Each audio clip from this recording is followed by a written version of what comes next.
Assalamualaikum warahmatullahi wabarakatuh dan selamat sejahtera. Bertemu kita lagi dalam perkongsian pengalaman seram.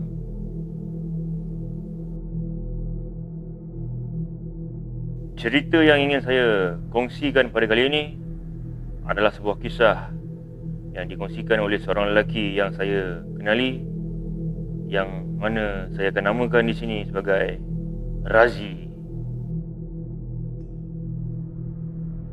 Kalau bercakap tentang hospital, kita akan terbayangkan doktor, jururawat dan juga pembantu-pembantu hospital yang lain seperti attendant kesihatan dan juga MA.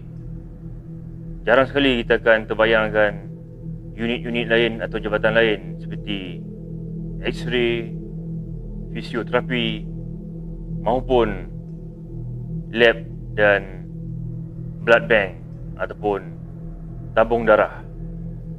Jadi dalam kisah yang ingin saya kongsikan ni adalah pengalaman dialami oleh Razi dan isterinya yang bertugas di tabung darah hospital. Razi bekerja di jabatan yang lain. Isterinya yang bekerja di tabung darah yang saya cakap itu seperti di jabatan-jabatan lain yang perlu bertugas mengikut jadual ataupun shift.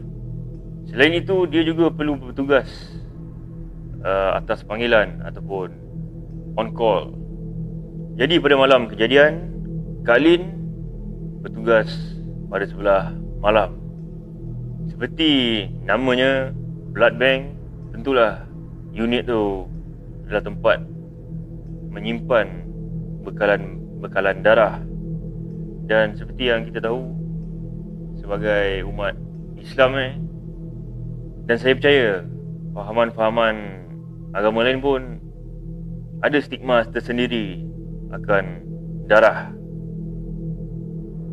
Dan dalam masyarakat Islam sendiri, darah itu adalah selain menjadi elemen utama untuk makhluk-makhluk hidup, ia juga merupakan makanan kepada makhluk-makhluk gaib ataupun jin. Jadi Kak Lin yang dah berpengalaman kerja selama 20 tahun ni dah biasa dengan pengalaman-pengalaman pelik atau ganjil yang berlaku di sekitar hospital dan juga di unit dia sendiri. Dan beberapa kaki tangan lain di unitnya juga pernah mengadu tentang pengalaman-pengalaman pelik yang mereka rasai dan alami tak kala mereka bekerja pada sebelah malam. Ada kaki tangan lain yang pernah mengadu pasal bunyi-bunyi pelik dekat dalam blood bank. Macam bunyi orang guna mesin, orang keluar masuk pintu, bunyi meja, kerusi bergerak. Biasa tu hospital kan. Dan lagipun tempat tu blood bank. Selagi dia tak munculkan diri ataupun mengganggu melampaui batas, jadi semua orang, terutamanya staf yang dah berpengalaman lama kerja di situ, dia tak ambil pusing lah pasal benda-benda yang diorang alami tu. Tapi lama-kelamaan pada satu tahap tu, gangguan makin lama makin teruk.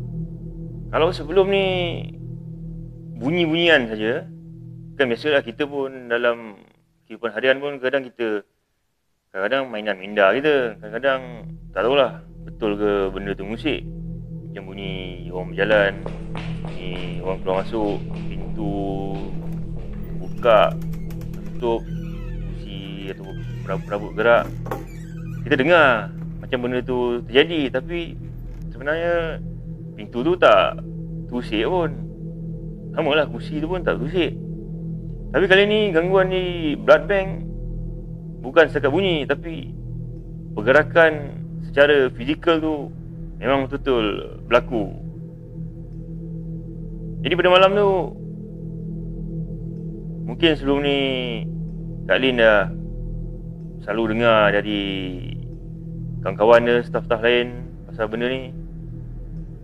Dan dia pun pernah alami gangguan daripada bunyi-bunyian tu. Tapi kali ni makin menjadi-jadi.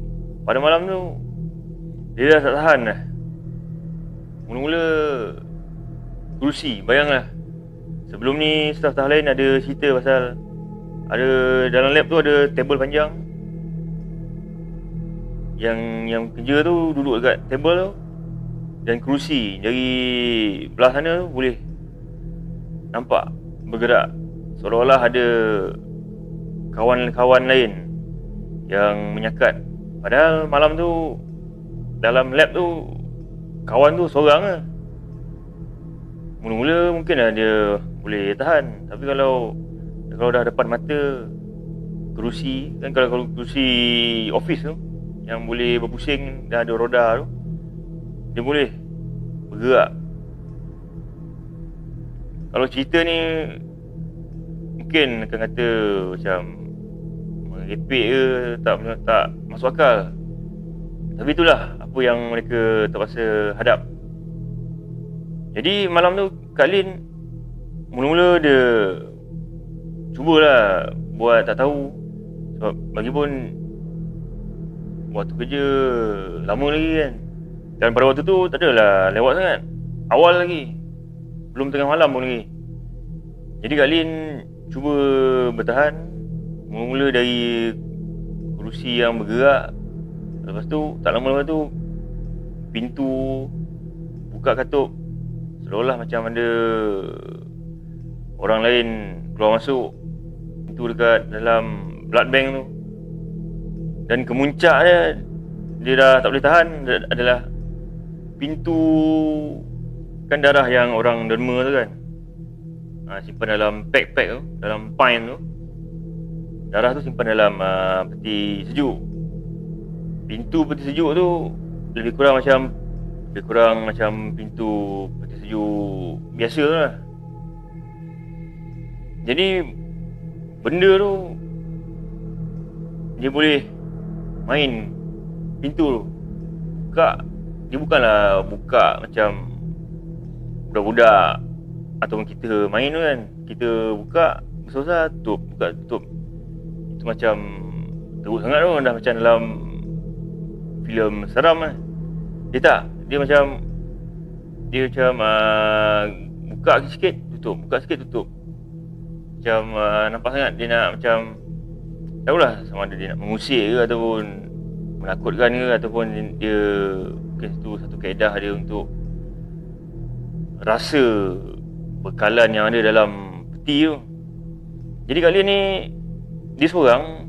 Kalau kita pun tak kisahlah lelaki ke perempuan ke apa, kalau dah jadi macam tu, ini dah makin dibiar, makin menjadi. Kadang-kadang kalau kita biarkan dia hilang sendiri kan, dia pun malas nak kacau lama-lama kan. Tapi ni macam lagi kita biar, lagi dia naik tocang kan.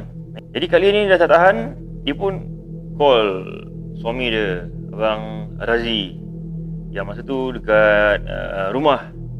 Dia minta Abang Razi cepat datang ke hospital, datang ke blood bank, sebab dia dah tak sanggup lah nak hadap. Jadi Abang Razi capai kunci, terus gerak ke hospital. Jadi sampai dalam blood bank tu, dia terus tengok. Dia pun adalah sikit pengetahuan pasal benda-benda gaib ni. Jadi dia pun cari benda tu. Dia cari dari depan tu, dia cari sampai ke belakang. Tu dia tanya Kak Din, peti mana yang dia kacau tadi tu kan, yang dia main pintu. Dia pun pergi dekat peti sejuk tu. Kak Lin tu dah takut lah, dah meremang habis lah badan dia.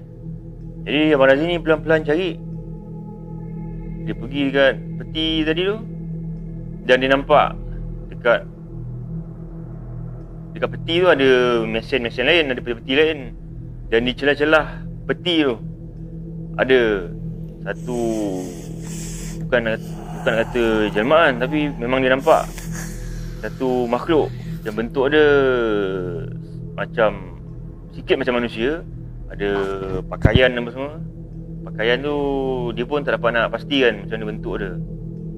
Adalah makhluk tu punya pakaian rasmi dari alam dia kan. Tapi berpakaian lah. Bentuk dia macam seorang lelaki. Saya pun tak ingat ada rambut ke tak. Tapi muka dia hitam. Hitam legam. Dan dia ada taring.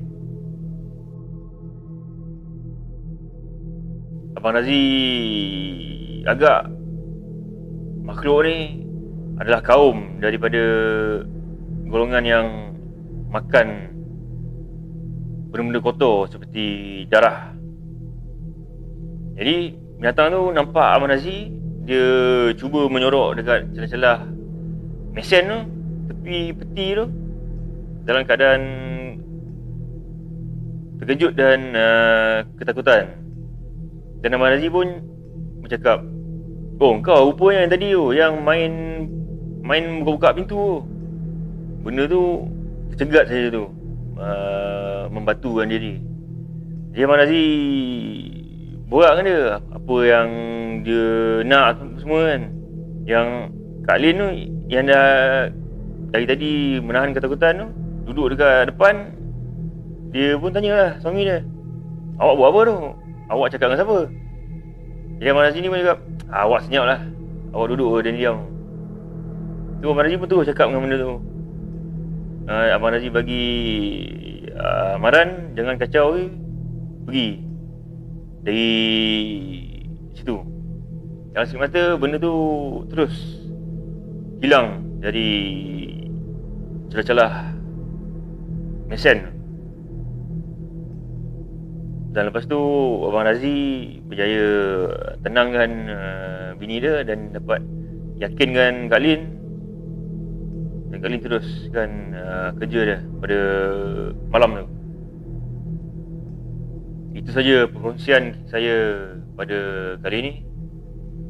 Harap kisah yang tak seberapa itu, pengalaman yang tak seberapa tu, dapat memberi iktibar dan sedikit pengetahuan serta kesedaran akan kewujudan kita dan makhluk lain di alam yang Allah Ta'ala ciptakan. Sekian.